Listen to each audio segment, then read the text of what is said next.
Ndikupatsani moni abwezi nonse okondedwa m'dzina la Yesu Khristu. Timakunyadirani chifukwa chakuti mmaonera mauthengawa mautumikira.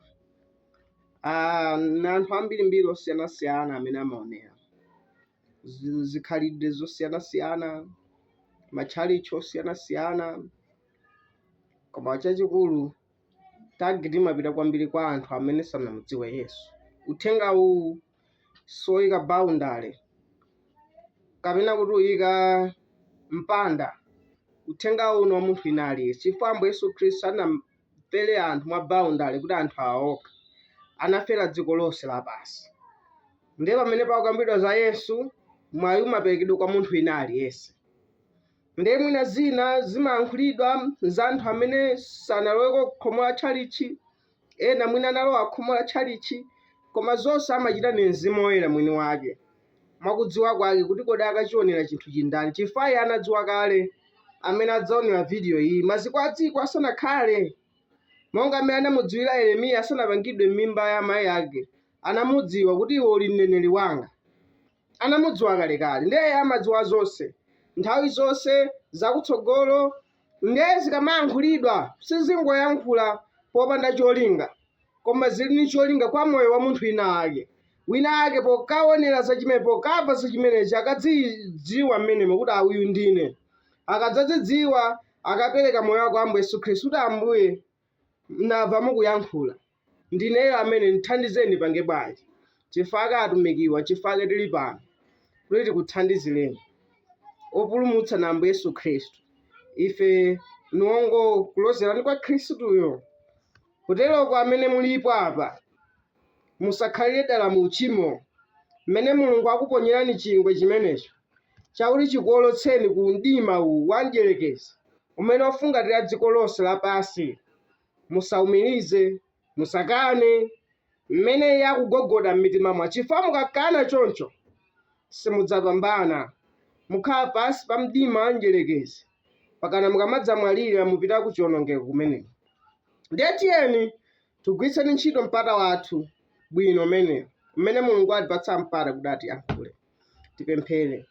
Atate wathu akumwamba, tikuyamikani tikuthokozani chifukwa cha nthawi imene mwatipatsayi. Katiyankhuleni mu mphamvu yanu yachiuka mmene mu dzina la Ambuye Yesu Khristu pempha zonse ntiyamika. Amen. Tiwerenga kwa Aheberi 10 vesi yaka 1. Bible likuti pakuti chilamulo pokhala nawo mthunzi wa zokoma zili mkudza osati chifaniziro chenicheni cha zinthuzo, sichikhozatu ndi nsembe zomwezi chaka ndi chaka zimene azipereka kosalekeza kuwayesera angwiro iwo akuyandikira.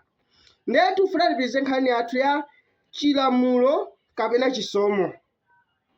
Ndiye tinaona kuti tili pasi pa chisomo monga mmene Apetro amalalikira muwerenge m'mauthenga ambuyo. Tili pasi pa chilamulo osati pasi pa chisomo osati chilamulo. Mulungu amakonda chisomo. Okhulupirira amene ali pasi pa chisomo amamukonda Mulungu ndi mtima wawo. Sikuti iwo amakhala mu uchimo namati tili mu chisomo. Ayi, chisomo si chimenechi. Telemodzi? Iwo sakhala moyo wazigololo, wadama, wakuledzera, wakusuta, wazina zonsezo.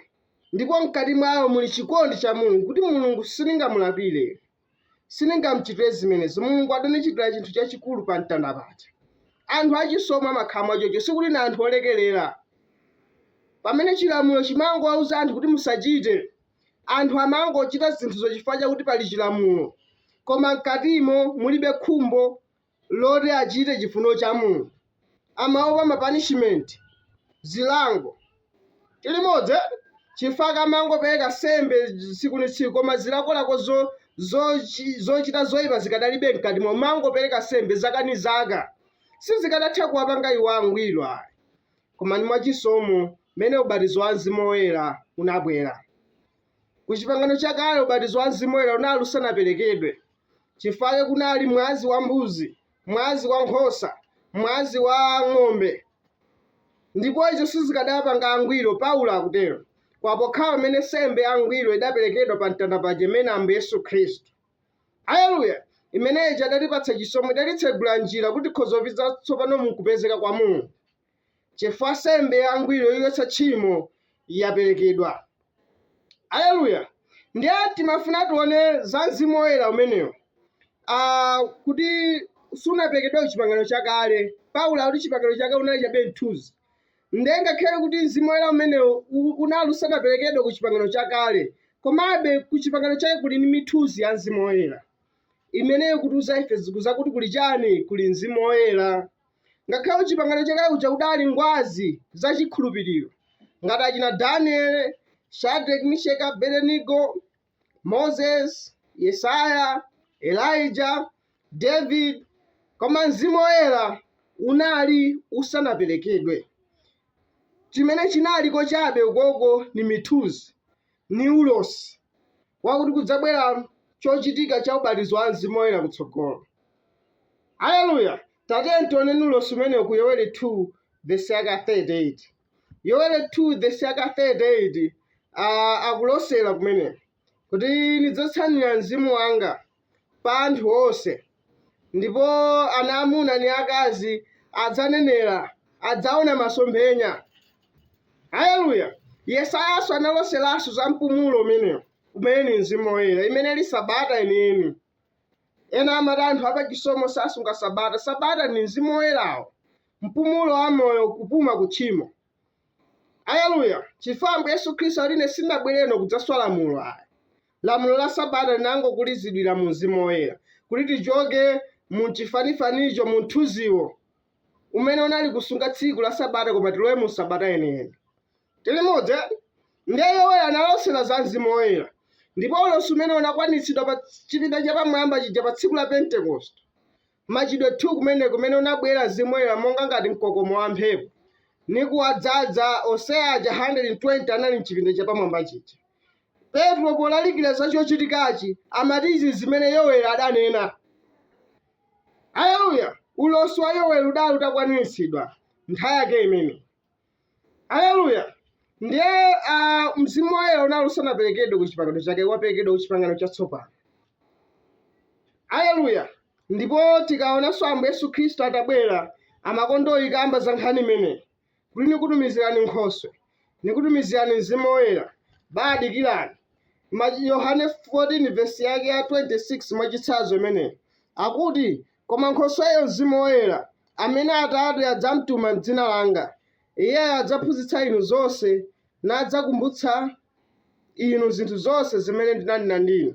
Akuti Nkhosweyo amene ali Mzimu Woyerayo akabwera, akamasa chochitika cha Yoeli yemwe uja, akuti akabwera, ngati akuti akabwera ndiye kuti sanabwere. Tili modzi. Kuti abwere pamafunika nkhosa ya ngwiro imene Ambuye Yesu Khristu aphedwe. Tili modzi. Lukas 24 verse yake 49 akambasuza chomwe chonse. Lukas 24 verse yake 49 akuti ndipo nani ine nditumiza pa inu lonjezano la Atate wanga, koma khalani inu m'mudzi muno kufikira mwavekedwa ndi mphamvu yochokera kumwamba. Akuti khalani m'mudzi muno muvekedweka ndi mphamvu yochokera kumwamba, kuti chija adanenera Yoeli chija chichitike. Chifukwa thambo ndi dziko lapansi zidzapita koma Mulungu sadzapita. Mulungu akayankhula chinthu ni mbewu imeneyi kufikira basi itakwaniritsidwa, itaphukira mu nthawi yake. Tili modzi. Ngati sichikwaniritsidwa nthawi iyi, mneneri amene abwera amangotenga ulosi uja nkuponya kutsogolo. Mneneri wina akabwera autenga ulosi omwe awaponyanso kutsogolo pakana nthawi yake idzafike. Chifukwa Mulungu odziwiratu zinthu zonse, odziwiratu nthawi zonse, amadziwa chimene chidzachitika kutsogolo. Ni wodziwa zamawa. M'mayankho amavuto amtsogolo adapangiratu kale kwa ana ake, kutero kuti masweka zingomukhulupirira. Chifukwa chake akuti musadenkha kuti mudzadya chiyani, mudzavala chiyani, musadenkha zamawa kuti madzi azidayankhala chiyani lokha. Chimene ndiye timene atichite chakuti khale mu ufumu wake. Mzimu Woyera ukhale mkati mwathu. Tikatero tipemphe china chilichonse kwa Atate Ambuye Yesu Khristu kuti chidzapatsidwa kwa iyeyo. Kati kumana ndi vuto lanji, Mzimu Woyera ukhala mwa ife na amene amasuntha zonsezo mu njira yake yodabwitsa ya zozizwa. Ndiye Mzimu Woyera, ubatizo wa Mzimu Woyera uperekedwa ku chipangano chatsopano. Ku chipangano chakale kunali chabe mithunzi Imene tikamapitirira tiona mithuzi yonseyo. Ambuye akudalitseni. Tipemphere. Atate athu akumwamba, tikuyamikani tikuthokozani chifukwa cha nthawi imene mwatipatsayi kuti yankhula za moyo wathu. Tidalitseni, tipatseni chisamaliro chigonjetso ku dziko la mdima ili.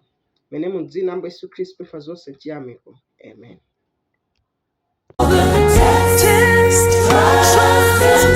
Yes, you kept on holding on to my word with patience, answering to perfect rest. You made it through. I know the better front